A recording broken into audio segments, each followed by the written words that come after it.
A pior coisa que pode acontecer com esse governo do Lula é essa situação entre Brasil e Estados Unidos serem resolvidas, o diálogo, resolver a animosidade. Lula sabe disso e hoje, mais uma vez, ele toma uma atitude, o governo brasileiro, para enterrar qualquer possibilidade de pacificação. Lula quer taifaço. O Lula quer mais sanções para usar isso de forma política. Ele está vendo que conseguiu manipular a opinião pública de certa forma para melhorar a sua aprovação, então ele quer colocar o Brasil em rota de colisão com os Estados Unidos e tem a imprensa do lado dele para colocar a culpa na direita. Mas vamos lá. Você sabe qual foi o primeiro ato que criou essa animosidade diplomática entre Brasil e Estados Unidos? Foi logo no início do governo Lula, quando o Brasil decidiu liberar que um navio do Irã atracasse aqui.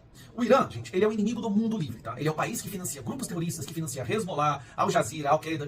O Hamas é financiado, Jihad Islâmica é financiado, Houthis é financiado por Irã. Então, o primeiro ato que causou o início dessa briga entre Brasil e Estados Unidos foi justamente no momento em que o navio do Irã atraca no porto do Rio, né? Olha só, e gera reação de autoridades dos Estados Unidos. Pouco tempo depois, Lula manda o seu vice-presidente, aí é a parte curiosa, o único representante de um país democrático, a participar de uma sessão de posse do presidente do Irã. Aí você tem essa vergonha, esta é a foto mais vergonhosa da história do Brasil no que diz respeito à diplomacia mundial. Você tem ali o Alckmin ao lado dos principais psicopatas, líderes de grupos de terroristas do mundo. A maioria deles, inclusive, já foram executados, graças a Deus. Então agora lá junto com o pai da Dilma.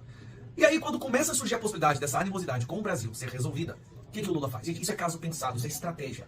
Lula decide liberar que um navio do Irã, só que dessa vez é um caso pior, é um navio sancionado pela OFAC, ou seja, pela Magnitsky, por ser um navio que ajuda o exército do Irã, de uma empresa que financia o exército do Irã, um exército terrorista.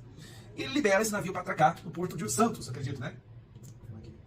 Exatamente. O navio está atracado no porto de Santos, em Santa Catarina. Isso é proposital. Isso é um escândalo que chega nos Estados Unidos e aí o Marco Rubio olha para isso e fala, não tem diálogo. Que é o que o Lula quer. Lula quer fechar as portas de comunicação, fechar as janelas, para que justamente os Estados Unidos continuem avançando nas sanções, nas tarifas, e o Lula possa usar isso como grande guerreiro da soberania. O que é soberania para o Lula? É usar o nosso território, a nossa nação, para ajudar grupos terroristas. Então para ele assim, não, se eu tenho o direito de ajudar grupos terroristas, se os Estados Unidos não gostam disso, ele está afetando a nossa soberania. E coloca mais uma vez o Brasil em rota de colisão. Só que tem um problema.